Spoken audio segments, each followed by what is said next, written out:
नमस्कार साथियों, स्वागत है आप सभी का। मैं हूं रॉबिन शर्मा। आप हैं मेरे साथ एक ऐसे विषय पर चर्चा करने के लिए जो कि पश्चिम बंगाल और उड़ीसा में साइक्लोन आ रहा है 24 और 25 तारीख को।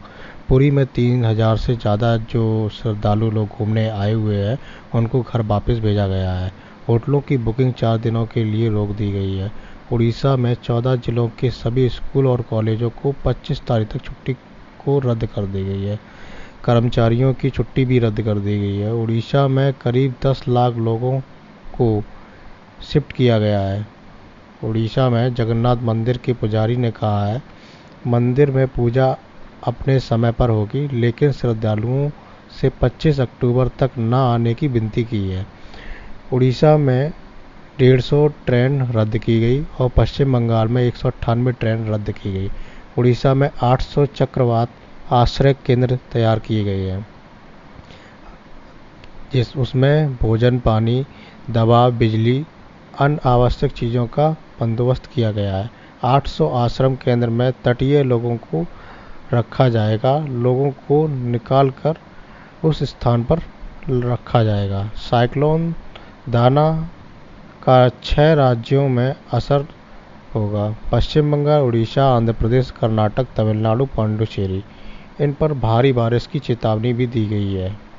साइक्लोन से निपटने के लिए 29 में से 14 तटीय जिलों में तूफान का व्यापक असर देखने को मिलेगा।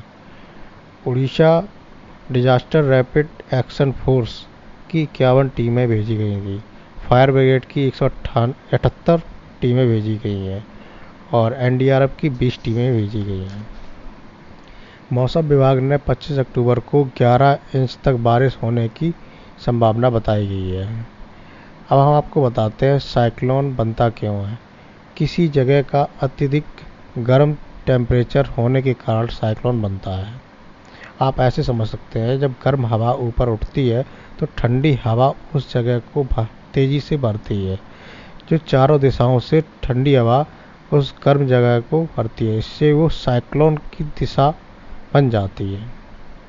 केंद्रीय बंगाल की खाड़ी में जो डिप्रेशन डेवलप हुआ था वो धीरे धीरे उत्तर पश्चिम दिशा में गति करते हुए आज सुबह एक साइक्लोनिक स्टॉर्म दाना में परिणत हो गया है। आज 8:30 बजे पारादीप से 520 किलोमीटर दूरी पे साउथ ईस्ट दिशा पे केंद्रीभूत है। ये साइक्लोन धीरे धीरे उत्तर पश्चिम दिशा पे गति करते हुए आज मध्यरात्र से कल सुबह तक एक सीवियर साइक्लोनिक स्टॉर्म में इंटेंसिफिकेशन होगा। उत्तर पश्चिम दिशा में इसका गति जारी रहेगा और 24 तारीख रात और 25 तारीख सुबह के बीच ओडिशा और पश्चिम बंग के तट को पुरी और सागर आइलैंड के बीच में भितरकनिका और धामरा पोर्ट के आसपास तट को पार करने का संभावना है। जब ये तट को पार करेगा तब इसका विंड स्पीड 100 से 120 किलोमीटर/आवर होने का पूर्वानुमान किया गया है। ओडिशा और वेस्ट बंगाल कोस्ट में तेज हवा 40 से 50 किलोमीटर प्रति घंटा आज इवनिंग से शुरू होने का संभावना है। वो धीरे धीरे विंड स्पीड बढ़ेगा और 24 तारीख यानी कल रात से 25 तारीख सुबह तक सबसे ज़्यादा विंड स्पीड जो कि 100 से 120 किलोमीटर प्रति घंटा होने का संभावना है। ये साइक्लोन जो कि एक सीवियर साइक्लोन हिसाब से लैंडफॉल होगा, इसके प्रभाव में आज शाम के बाद light to moderate rainfall coastal area में शुरू हो सकता है ओडिशा और वेस्ट बंगाल पे। और धीरे धीरे रेनफॉल का इंटेंसिटी बढ़ेगा और 24 तारीख और 25 तारीख को नॉर्थ ओडिशा का जो कोस्टल डिस्ट्रिक्ट और इसका आसपास जो डिस्ट्रिक्ट है जैसे कि जगतसिंहपुर, केंद्रापड़ा, भद्रक, बालासोर, मयूरभंज, केउंझर, ढेंकानाल, जाजपुर, कटक, खोर्धा और एडजनिंग एरियाज में heavy to very heavy rainfall के साथ साथ एक्सट्रीमली हैवी रेनफॉल यानी 20 से 30 सेंटीमीटर बारिश हो सकता है। ऐसे ही वेस्ट बंगाल के साउथ 24 परगना, ईस्ट और वेस्ट मेदिनीपुर, हावड़ा, हुगली, कलकत्ता वगैरह एरिया में भी heavy to very heavy rainfall 24 और 25 तारीख को होने की संभावना है और आइसोलेटेड प्लेसेस में एक्सट्रीमली हेवी रेनफॉल भी हो सकता है। हेवी रेनफॉल और स्ट्रॉन्ग विंड के अलावा हम स्टॉर्म सर्ज यानी टाइडल वेव एक्सपेक्ट कर रहे हैं। 1 से 2 मीटर हाइट का टाइडल वेव कोस्टल ओडिशा और एडजनिंग कोस्टल वेस्ट बंगाल जिले में जैसे कि केंद्रापड़ा, भद्रक, बालासोर और ईस्ट मेदिनीपुर में होने का संभावना है और लो लैंग एरिया इसमें सैलाइन वाटर से इनंडेशन हो सकता है। इसके साथ साथ साउथ 24 परगना और जगतसिंहपुर डिस्ट्रिक्ट में 0.5 to 1 मीटर हाइट का टाइडल वेव एस्ट्रोनॉमिकल टाइड के ऊपर होने का संभावना है। ये सभी विंड्स और रेनफॉल की वजह से, स्टॉर्म सर्ज की वजह से लो लाइंग एरिया इनंडेशन होते हुए लार्ज स्केल डैमेज हो सकता है स्टैंडिंग क्रॉप्स को, यानी paddy, vegetable crops, horticultural crops, और इसके साथ साथ thatched houses, tin houses, asbestos houses में नुकसान हो सकता है।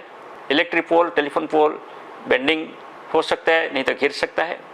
ट्रीज अपरूटिंग हो सकता है, ट्री ब्रांचेस ब्रेक हो सकता है। सो ट्रैफिक वगैरह डिस्ट्रप्शन होने का संभावना है। सो जब ये साइक्लोन तट को पार करेगा, यानी 24 तारीख रात से 25 तारीख सुबह तक, लोग सावधान रहना चाहिए, घर के अंदर रहना चाहिए, अननेसेसरली बाहर नहीं घूमना चाहिए। जो वल्नरेबल एरिया है वहाँ नहीं जाना चाहिए, जैसे कि लो लाइंग एरिया जहाँ इनंडेशन हो सकता है, स्ट्रॉन्ग विंड हो सकता है, वहाँ लोग नहीं जाना चाहिए। निरापद स्थान पर लोग रहना चाहिए, धीरज रखना चाहिए। भारत मौसम विज्ञान विभाग के द्वारा दिए गए समस्त विवरण को फॉलो करना चाहिए और सरकार की तरफ से जो पदक्षेप लिया जा रहे हैं इसमें सहयोग करके हम सभी सेल्फ और सेफ और सिक्योर्ड रहना चाहिए। हम ये साइक्लोन